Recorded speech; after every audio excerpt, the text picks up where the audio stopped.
தான் இங்க வந்திருக்கிறேன். இதுக்கு எவ்வளவு கேள்வி வேணாலும் இதுக்குள்ள கேட்டுங்க.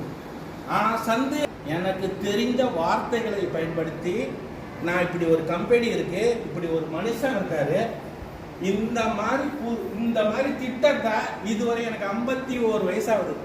ஒரு 17லேருந்து 20 கம்பெனி இந்த மாதிரி கம்பெனியில் ஒர்க் பண்ணியிருக்கேன். தோத்தும் போயிருக்கேன், ஜெயிச்சும் இருக்கேன், ஜெயிச்சுக்கிட்டும் இருக்கேன் இப்போ இருக்கிற கம்பெனியில். அதே மாதிரி இந்த கம்பெனியில் இவ்வளோ நம்மளுக்கு ஈக்குவல் வயசு இருக்கும். இவர் எவ்வளோ அடிபட்டு இந்த மக்களை நான் கோடீஸ்வரனை ஆக்கியே தீர்வன்ட்டு ஒரு அற்புதமான திட்டத்தை வடிவமைச்சிருக்காரு. இவருக்கு பெரிய பாராட்டு கொடுக்கலாமா? நம்பிக்கை ஏற்படணும் சார், நம்ம விதைக்கணும். நான் விதைக்காம நான் சந்தேகப்பட்டே டெய்லி வந்து உட்கார்ந்துட்டு போவேன்னா எதுக்கு இந்த கூட்டங்கள்? இந்த இது புது நபர்கள் வரணும், புது நபர்களை அறிமுகப்படுத்தணும், அப்பதான் இந்த லைன் ஓடும். சார் கேட்டாரு எப்படி இந்த இது வந்து இவ்வளவு பேர் கொடுக்குறாங்கன்னு. சார் ஒவ்வொருத்தர் சேர்க்க தான் அங்க வந்து சார் பணம். அப்ப ஆள் சேர்க்கலைன்னா வராது.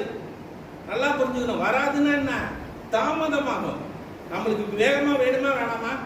27 கோடீஸ்வரர் ஆகணுமா வேணாமா? அப்ப கம்பெனி என்ன சொல்லுது தெரியுமா?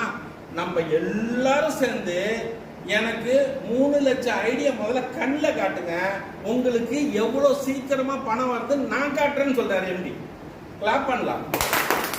அப்ப நம்ம எவ்வளோ வேகமாக எவ்வளோ ப்ரௌடை கொண்டு வரோமோ அவ்வளோ சாதிக்கலாம். இதே நேரத்தில் கும்பகோணத்தில் நடக்குது மீட்டிங்கு, சேலத்தில் நடக்குது, எல்லா ஊரும் புரிஞ்சுக்கிட்டாங்க. நீங்க வாட்ஸ்அப்ல பாத்தீங்கன்னா 39 டிஸ்ட்ரிக்ட்ல அநேகமா 20 டிஸ்ட்ரிக்ட்ல நடக்கும் இந்த மீட்டிங் இன்னைக்கு. அப்ப அந்த அளவு கம்பெனி டெவலப் பண்ணிட்டாங்க.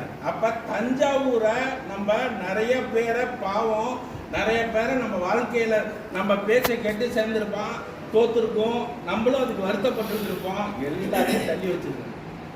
இது உங்களுக்கு லாட்ரி.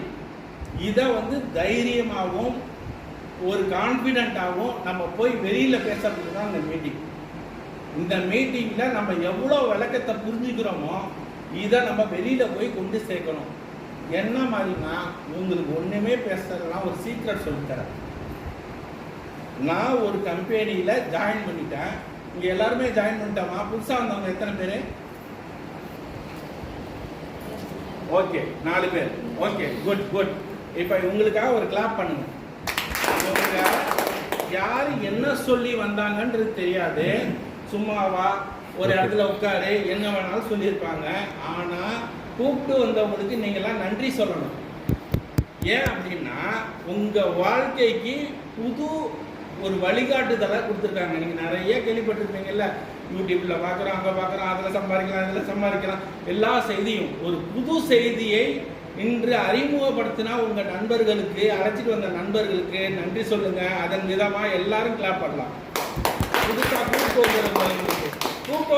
யாரு? இந்த ஸ்பான்சர். அவர் சும்மா கூப்பிட்டு வரல, நல்லா புரிஞ்சுங்க. அவர் இன்னைக்கு வந்து உங்களை போட வச்சாருன்னா 1000 ரூபாய் சம்பாதிப்பாரு. எந்த சுயநலம் இல்லை, நல்லா தெரிஞ்சுக்கணும். விதைய தெளிச்சாதான் பணம் வரும். விதைய தெளிக்கிறதன் மூலமா எனக்கு பணம் வருதுன்னா அதை செய்ய தயாரா இருந்தாதான் இந்த உலகத்துல நான் வாழ முடியும். இந்த நிலையில அதுதான் விதைய தெளிக்கிறாரு. 1 லட்சம் ரூபான்றது நீங்க அவருக்கு எவ்வளவு பெரிய கோல்டு? 12 லட்சம் ரூபாய். உங்களை பாதுகாப்பா பார்த்துப்பாரு. பணம் உங்க மூலயமா வரப்போகுது. உங்களை மூலயமா ஒரு 100 பேர் சேர போறான். அப்ப என்னெல்லாம் நடக்க போகுது? உங்களுக்கு அவருக்கும் உள்ள தொடர்பு மிக அற்புதமா இருக்கும். பணம் வாங்குற வரைக்கும் அவர் மறைச்சு பார்ப்பீங்க. பணம் வாங்குற வரைக்கும் சார் சொல்லிட்டு போயிட்டாரு 6 மாசம் போயிடுச்சு, வரல, 1 வருஷம் ஆகி போச்சு. அப்ப அவரை மறைச்சு பார்ப்பீங்க. இந்த மாதிரி மீட்டிங் வந்துச்சுன்னா, இந்த மாதிரி மீட்டிங்க்கு வந்தாதான் புரிஞ்சுக்க முடியும். மீட்டிங் என்பது விளக்கத்துக்கு மட்டுமே, நம்ம புரிஞ்சுக்கிறதுக்கு மட்டுமே. புரிஞ்சுக்கிட்டோம்னா இதை தைரியமா போய் வெளியில பேச தெரியணும். ஒண்ணுமே பேசி பழக்கம் இல்லைங்க, நான் யாருக்கும் எதுவும் சொல்ல மாட்டாங்க அப்படின்னா சத்தம் போடாம நான் ஒரு கம்பெனியில் சேர்ந்துருக்கேன், நீங்க வா ஒரு கூட்டம், பிடிச்சா சரி, இல்லைன்னா போ, இதையாவது சொல்ல தெரியணும். அப்படின்னா தான் பணம் வரும். எதை விதைக்கிறோமோ அதை தான் திருப்பி பல தடவை அறுவடை பண்றோம்.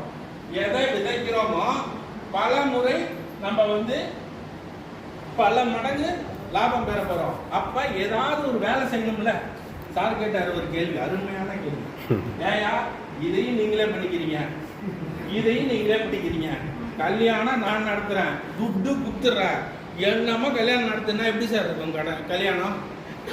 எல்லாத்துக்கும் காசு கொடுத்துட்றேன். இந்த மண்டபத்தில் நான் என் பொண்ணுக்கு